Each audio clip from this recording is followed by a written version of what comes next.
Hello दोस्तों, तो आप लोग को बहुत बहुत स्वागत है हमारे YouTube चैनल में। और जैसा कि मैंने वीडियो में कमेंट किया था पिछले वीडियो में कि मैं जो अब हर एक वीक आप लोग के लिए कुछ नया टॉपिक लाऊंगा। और जो नया टॉपिक है, आप जैसा कि थंबनेल देखकर पता लगा लिए होंगे कि मैं आज 5 ऐसे पॉइंट आप लोग के सामने शेयर करूंगा जो आपको पूरे लाइफ टाइम आपको गाइड करेगी। वो सारे 5 पॉइंट अगर आपने कवर कर लिया तो आपको पूरे लाइफ टाइम क्या आप मतलब कभी क्या कोई भी अगर प्रॉब्लम होगे तो उसे इजीएस्ट वे में उसको आप सॉल्व कर सकते हो। और उस टॉपिक का जो पहला पॉइंट है वो है no one can change the past. जो पहला पॉइंट मैंने क्या बताया, no one can change the past. होते हैं कि बहुत सारे लोग मतलब रोना रोते हैं। रोना रोने का मतलब है कि पास्ट में कुछ हुई बातें को लेकर के प्रेजेंट को खराब करते हैं। यानी कि मान लो पास्ट में कुछ ऐसा घटना घटा उनके साथ जो उनको लेकर के रोते हैं। तो होता ये है कि जो प्रेजेंट है उनको भी वो खराब कर लेते हैं। देखिए, फ्यूचर आपको डिपेंड करता है कि पास्ट में नहीं, जो पास्ट में हुआ उसको छोड़ करके जो आप प्रेजेंट में क्या कर रहे हैं। You will work in present then you will make your future. Firstly मैं आपको बता दूं कि इतना बात ध्यान में रखो कि जो भी पास्ट में हो चुका है उसको लेकर के अपने प्रेजेंट को बर्बाद न करें। आप अगर प्रेजेंट में काम करेंगे तो आपका फ्यूचर ऑटोमेटिक ब्राइट होगा। तो इसलिए पास्ट को लेकर रोना मत रोइए कि मेरे साथ ये हुआ था, मेरे साथ वो हुआ था। बहुत सारे लोगों के साथ बहुत कुछ हुआ था, लेकिन जो प्रेजेंट को संभाल लेता है वही उसका फ्यूचर बन जाता है। लेकिन अगर वही पास्ट को लेकर रोना रहोगे कि मेरे पास टाइम नहीं है, चला गया, जो चला गया वो चेंज नहीं हो सकता है। तो उसको लेकर रोना न रोए, अपने प्रेजेंट को जिए। अब बात सेकेंड थिंग्स। हाँ, तो जो सेकेंड पॉइंट है वो है you fail if you quit. You fail if you quit कहने का मतलब क्या सर? देखो, होता ही है कि कोई भी फील्ड हो, आप स्टूडेंट हो, कहीं भी हो, बिजनेस में, कहीं भी, अगर आप बार बार फेल हो रहे हो तो इसका मतलब नहीं कि आपको वहां पे सक्सेस नहीं मिलेगी। मिलेगी, हो सकता है कि देर से मिलेगी। तो ऐसा नहीं, आप फेल कब होते हो? जब उस चीज को आप क्विट कर देते हो, छोड़ देते हो। से मान लो कि 10 बार हार गए, वहां पे 10 बार असफल हो गए, और जो 11वां बार जो आप काम करने जा रहे हो उस चीज को आपने छोड़ दिया और कुछ नया स्टार्ट कर लिया। जो आप नया स्टार्ट किए हो उसमें तो आपको इनिशियल से काम करना पड़ेगा। आपको इनिशियल से काम करना पड़ेगा। इसलिए आप जिस चीज को एक बार पकड़ लो उसी चीज पे काम करो। मान लो 10 बार फेल हुए, 11वां बार फेल हुए, 12वां बार में सक्सेस हो जाओगे। तो इसलिए आप क्विट मत करो।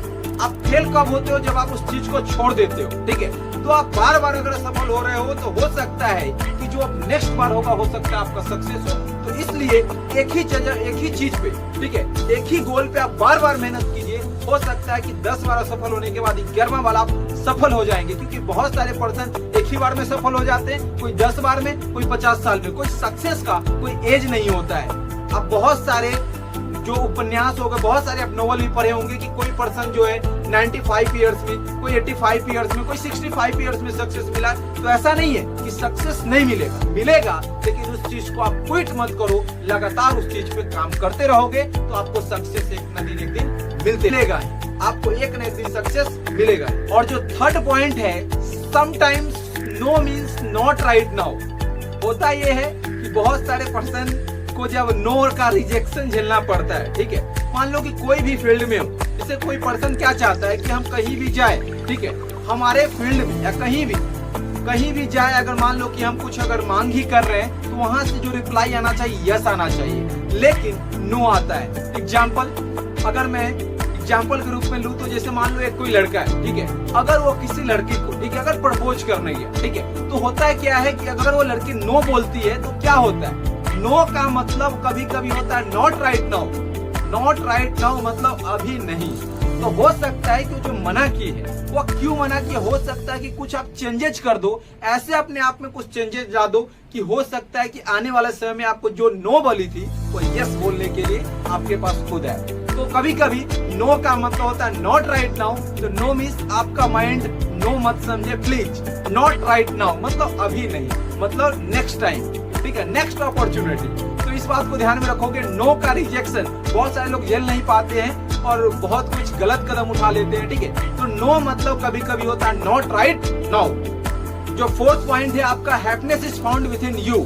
अब होता है क्या, सबसे बड़ा मिस्टेक लोग करते हैं कि किसी और में वो क्या करते हैं, अपनी खुशी को ढूंढते हैं। ठीक है, जैसे मान लो कोई गर्ल्स या कोई बॉयज का एग्जाम्पल ले, कोई बॉयज कोई गर्ल्स के लिए, कोई गर्ल्स कोई बॉयज के लिए। देखो, अगर ऐसा होता है तो ये चीज आपके लिए टेम्पोररी है, ये परमानेंट नहीं है। हो सकता है कि उस चीज को आपको ज्यादा दिन न टिके और आने वाले समय में आपको परेशानी झेलना पड़े। तो इसलिए उस चीज को आप मतलब नजरअंदाज करें, ठीक है, इग्नोर करें कि किसी और के लिए आप अपना उसके लिए खुशी मत ढूंढिए, ठीक है, उसमें अपना खुशी मत ढूंढिए, अपने आप में खुश रहो, अपने आप में, यानी कि मैंने क्या बोला, हैप्पीनेस अपने अंदर खोजिए कि अगर आपको खुशी आपके अगर अंदर से होगी तो आपको किसी और की जरूरत नहीं पड़ेगी, आप हमेशा खुश रहोगे। लेकिन अगर किसी और के लिए खुश रहो तो ये जो है आपका टेम्पोररी खुशी है, ठीक है, टेम्पोररी ही रहेगा, आने वाले समय लंबे समय तक ये नहीं रहेगा, मतलब पूरे लाइफ टाइम आपके साथ ये खुशी नहीं रहेगा अगर आप किसी और के लिए खुश हो तो।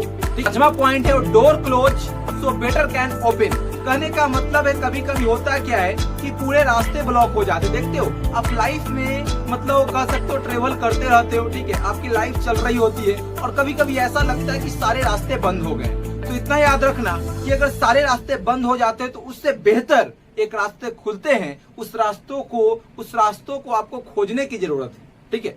तो आप ऐसा नहीं है कि अगर सारे रास्ते बंद हो जाते हैं तो ऐसा नहीं कि कोई भी रास्ते आपके लिए नहीं, बिल्कुल है, लेकिन उस चीज पे आप फोकस करना होगा कि वो रास्ते कहाँ मिलेंगे, ठीक है, क्योंकि सारे रास्ते जब ब्लॉक होने के बाद आपको एक नया रास्ता मिलता है, ठीक है। तो अब हमेशा हो सकता है कि आपके साथ अगर बुरा हो रहा लगातार हो रहा हो तो हो सकता है कुछ आपके साथ अच्छा होने वाला।